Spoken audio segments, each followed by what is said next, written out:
यह जगत सारा क्षणिक है और आत्मा एक नित्य है।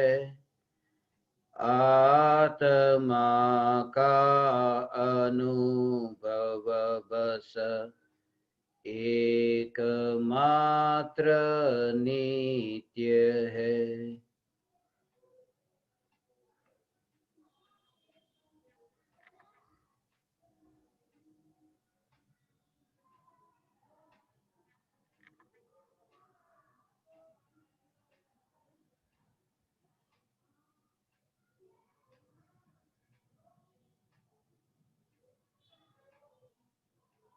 चैतन्य स्वभावी भगवान आत्मा अनादि अनंत शुद्ध चैतन्य मात्र है। ज्ञान मात्र है।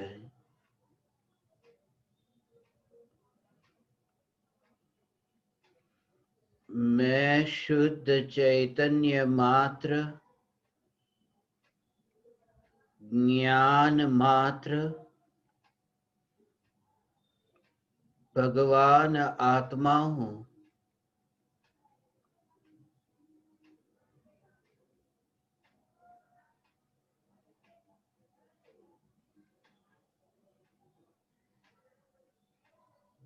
परद्रव्य और प्रभावों के ग्रहण त्याग से अत्यंत न्यारा चैतन्य सत्ता मात्र भगवान आत्मा हूँ।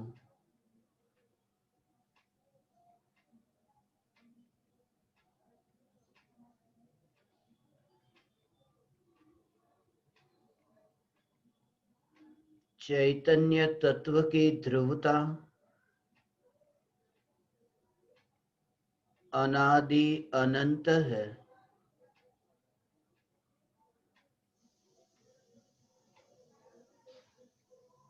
ध्रुव चैतन्य तत्व परम धन है।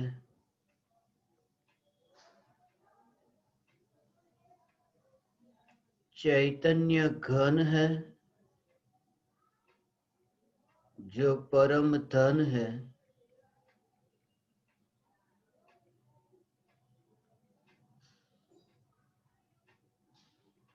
अनादि अनंत ज्ञान के प्रवाह की यात्रा में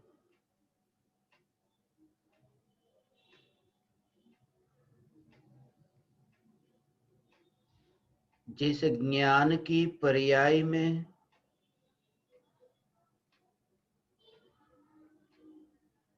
अगणित ज्ञेयों के प्रतिबिंबों से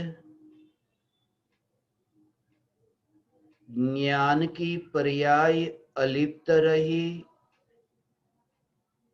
ज्ञेय से न्यारी रही,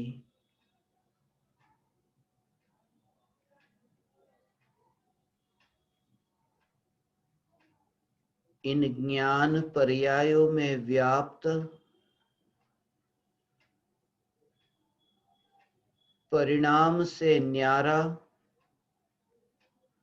पर्याय से न्यारा चैतन्य तत्व यही मैं हूँ।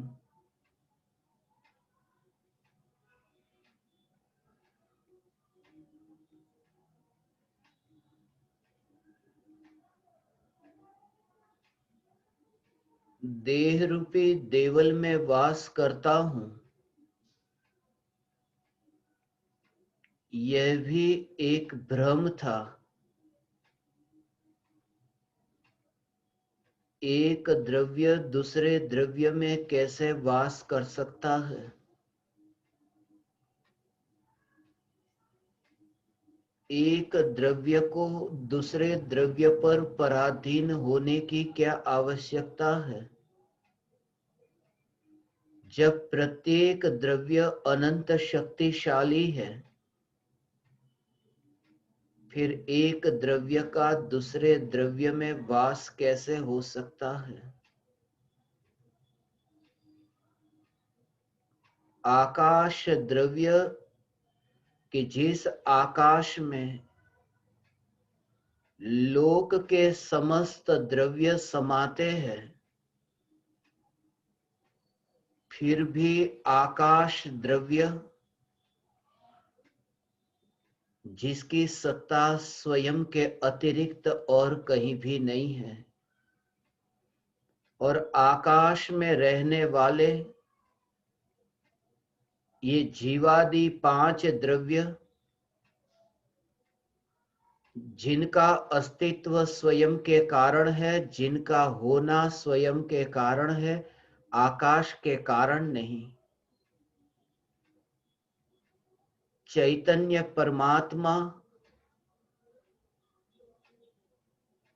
देह में नहीं,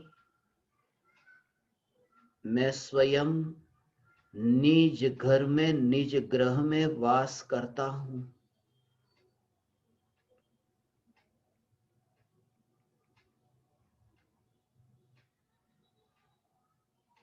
बाहर का ग्रह जो है वह मेरा ग्रह नहीं है। भीतर तो एक ही ग्रह है जिस ग्रह को चैतन्य ग्रह कहते हैं। यह चैतन्य ग्रह, यह चैतन्य निवास, यह चैतन्य भवन, मैं स्वयं चैतन्य ग्रह हूं।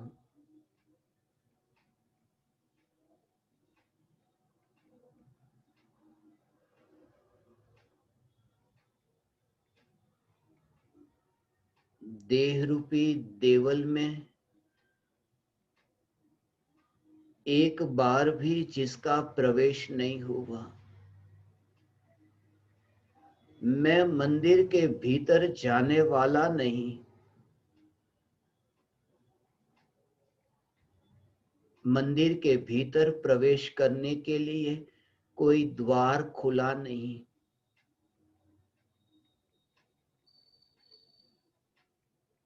देह के अनंत परमाणु ऐसे परिपूर्ण है, प्रत्येक परमाणु ऐसा परिपूर्ण है कि जिस परमाणु की परिपूर्णता में कहीं अवकाश नहीं कि द्वार खुला हो और चैतन्य परमात्मा प्रवेश करे। ऐसे ये अनंत परमाणुओं का पिंड देह, जिस देह में चैतन्य तत्व की सत्ता ही प्रवेश नहीं कर सकती। यह चैतन्य तत्व, यह चैतन्य सत्ता, यही ग्रह है, यही ग्रह है, यह निज ग्रह है।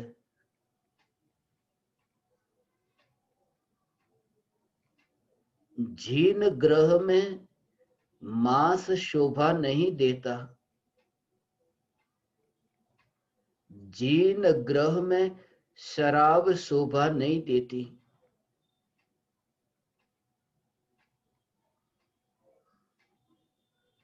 फिर निज ग्रह में मांस कैसे हो सकता है? यह देह कैसे हो सकता है? निज ग्रह में मिथ्यात्व की शराब कैसे हो सकती है? यह चैतन्य ग्रह। लोक में बाहर में ग्रह है, बाहरी ग्रह को चारों ओर से जो ग्रहण किया, ऐसे ग्रह को परिग्रह कहते हैं। बहिरंग परिग्रह 10 है, मगर चैतन्य ग्रह एक है। मैं एक चैतन्य ग्रह हूं, मैं 10 बहिरंग परिग्रह नहीं हूं। मैं धन परिग्रह नहीं हूं, धन परिग्रह मेरा नहीं है। स्वयं के परम धन में क्या अधूरापन है? जो धन अभी है और अभी नहीं। बाहर का धन एक देश का धन दूसरे देश में न चले, उसे धन कैसे कहे? यह चैतन्य धन, यह चैतन्य ग्रह, तीन लोक के समस्त प्रदेश पर यह चैतन्य घन की अनुभूति हो सकती है। चैतन्य घन उपयोग में आ सकता है। बाहरी धन तो कहीं उपयोग में आता है और कहीं नहीं आता। यह चैतन्य घन सभी को सर्वत्र सर्वदा सर्वथा अनुभव में आ सकता है। अधूरापन नहीं है, पूर्णता है।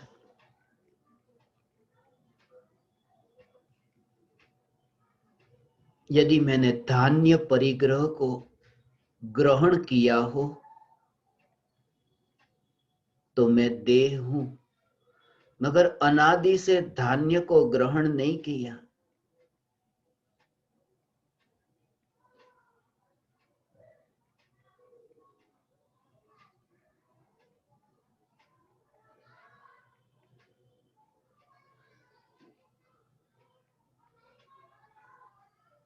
चैतन्य ग्रह धान्य परिग्रह है।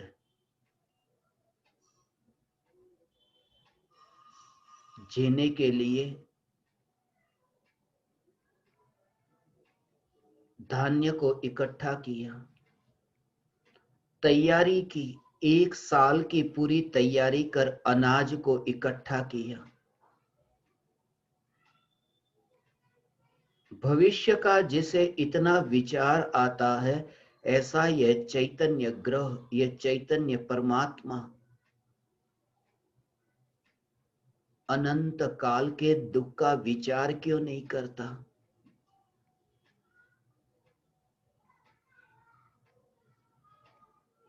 धान्य को इकट्ठे करने वाले अनंत काल के लिए केवल ज्ञान की प्राप्ति का पुरुषार्थ क्यों नहीं करते?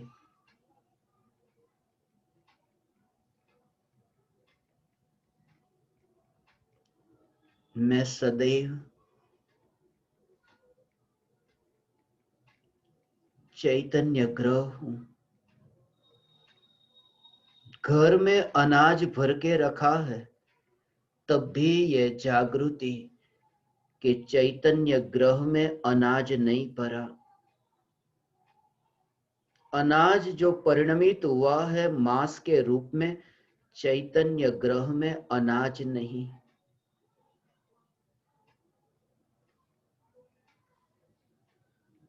चैतन्य ग्रह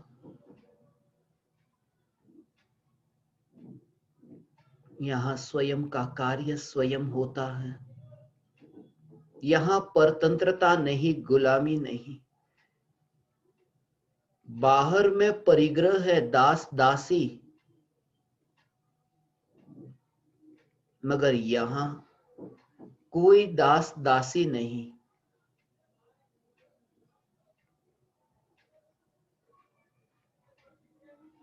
यहाँ कोई दास दासी नहीं। पराये की जरूरत ही नहीं पड़ती जब स्वयं का कार्य स्वयं हो रहा है। जहां ज्ञान का जानने का कार्य स्वयं स्वतः सहज हो रहा है, फिर किसी दास दासी की जरूरत क्या? नौकर चाकर को देखते समय भी उनसे मेरा कार्य नहीं हो रहा। जब राग की दीवार से मेरा कार्य नहीं, जब राग के विकल्प से मेरा कार्य नहीं, तो दास दासी से मेरा कार्य कैसे?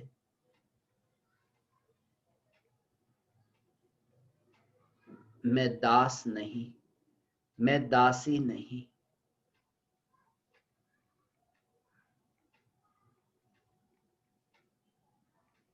ऐसा चैतन्य परमात्मा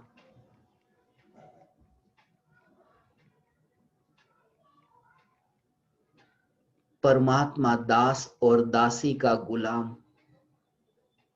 परतंत्रता है, ये गुलामी है। यह ज्ञान गुलाम नहीं, क्योंकि ज्ञान को किसी पराये की जरूरत नहीं। यहां तक कि आत्मज्ञान की प्राप्ति के लिए भी गुरु पर भी पराधीन होने की जरूरत नहीं। आत्मा की अनुभूति के लिए भी परद्रव्य पर पराधीन होने की जरूरत नहीं, क्योंकि पुरुषार्थ भीतर में होता है और निमित्त बाहर में। पुरुषार्थ पर निरपेक्ष है और निमित्त है उनमें कर्म का उदय जिनकी अपेक्षा है। वह परतंत्रता मेरी अनुभूति में कहीं पर भी नहीं। सोना चांदी ये परिग्रह, ये बहिरंग है, ये परिग्रह है, मगर मैं परिग्रह नहीं, मैं चैतन्य ग्रह हूं। मैं चैतन्य ग्रह हूं, मैं सोना चांदी नहीं। मैं पृथ्वी का एक जीव का मुर्दा नहीं, पृथ्वी का एक जीव का मुर्दा नहीं। जब पंचेंद्रिय ऐसा शुभ देह मानव नो मळ्यो, ऐसा मनुष्य का देह जो प्राप्त हुआ, ये मनुष्य देह भी जब मैं नहीं तो पृथ्वी का एक एकेंद्रीय जीव का मुर्दा, वह मैं कैसे हो सकता हूं? मुझे परिग्रह नहीं, मैं परिग्रह स्वरूप नहीं, मैं सोने चांदी रूप नहीं। मेरे घर में सोना चांदी नहीं। देह पर सोना चांदी हो मगर मेरे घर पर नहीं, क्योंकि चैतन्य ग्रह, जिस चैतन्य ग्रह में सोना और चांदी इसका प्रवेश नहीं। एक क्षेत्रावगाही जो ये मुर्दा मनुष्य का, इस मुर्दे का प्रवेश नहीं तो पृथ्वी काई के मुर्दे का प्रवेश कैसे?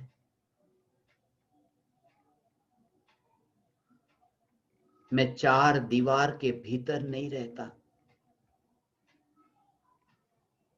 मुझे रहने के लिए मकान की जरूरत नहीं। मुझे रहने के लिए मकान की जरूरत नहीं।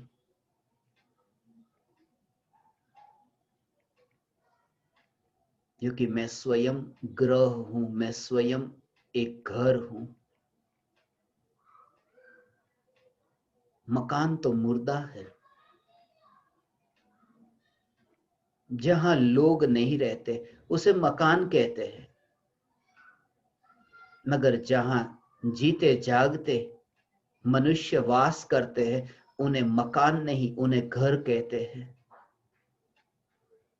मकान खरीदा जा सकता है, बेचा जा सकता है, घर को खरीदा नहीं जा सकता, घर को बेचा नहीं जा सकता। ये तो लोक का घर भी जब बेचा और खरीदा नहीं जा सकता, तब यह तो चैतन्य ग्रह है, चैतन्य घर है, जिसमें लेन देन कैसी? ये चैतन्य ग्रह, ये स्वतंत्र। यहां खेत नहीं, यहां क्षेत्र परिग्रह नहीं।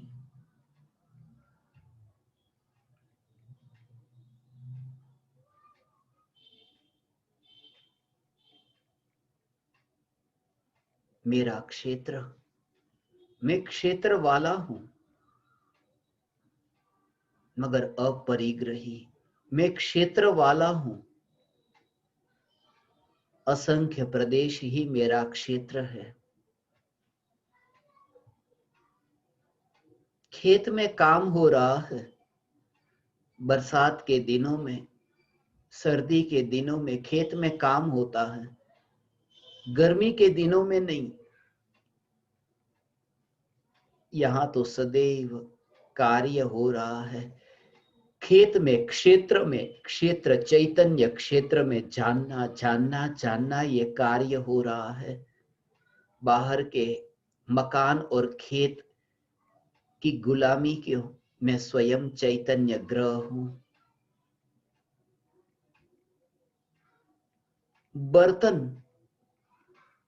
पात्र, वस्त्र, कपड़े, ये भी बहिरंग परिग्रह है। मैं परिग्रह नहीं हूं, मैं चैतन्य ग्रह हूं। बर्तन की जरूरत नहीं, बर्तन के कारण मेरा जीवन नहीं, पात्र के कारण मेरा जीवन नहीं। जिस पर्याय में द्रव्य का अनुभव होता है उस पर्याय को पात्र कहते हैं।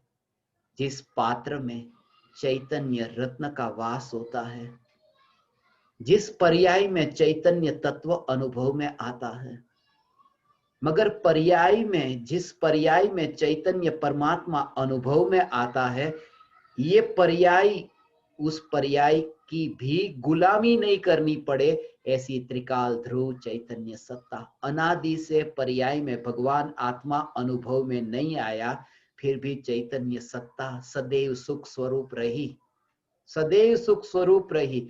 उसे अपनी पर्याय के पात्र की भी गुलामी नहीं करनी पड़ती। वहां बाहर के पात्र के परिग्रह के साथ त्रिकाल ध्रुव चैतन्य सत्ता का क्या संबंध? ये त्रिकाल ध्रुव चैतन्य सत्ता, ये स्वयं चैतन्य ग्रह है।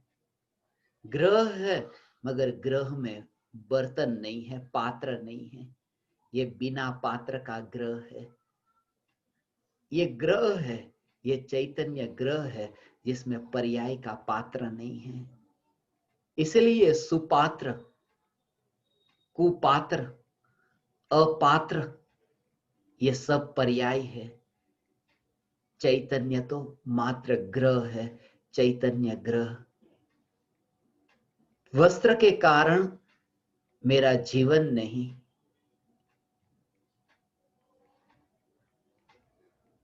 बिना वस्त्र का दिगंबर, वस्त्र की जहां जरूरत नहीं, ढकने योग्य कुछ भी नहीं। ऐसी रोशनी हो जिस पर कितना भी पर्दा ढंका जाए, मगर रोशनी व्यक्त हुए बिना नहीं रहती, फिर पर्दा ढकने का प्रयोजन क्या?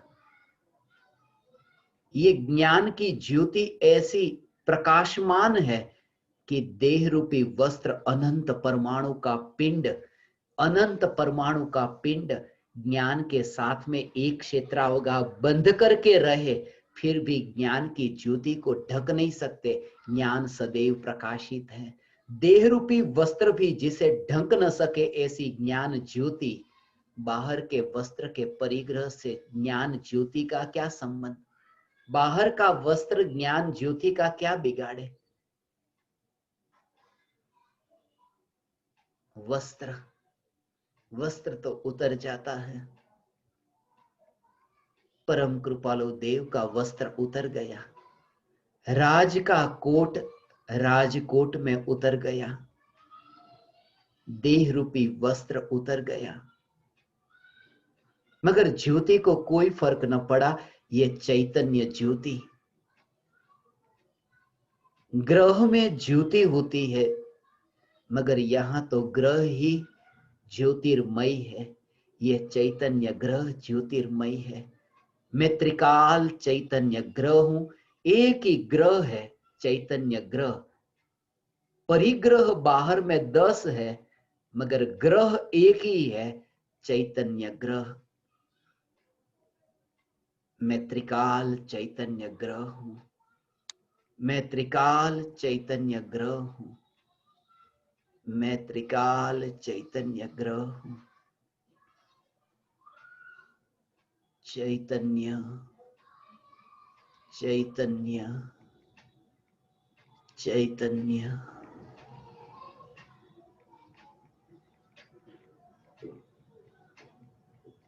ओ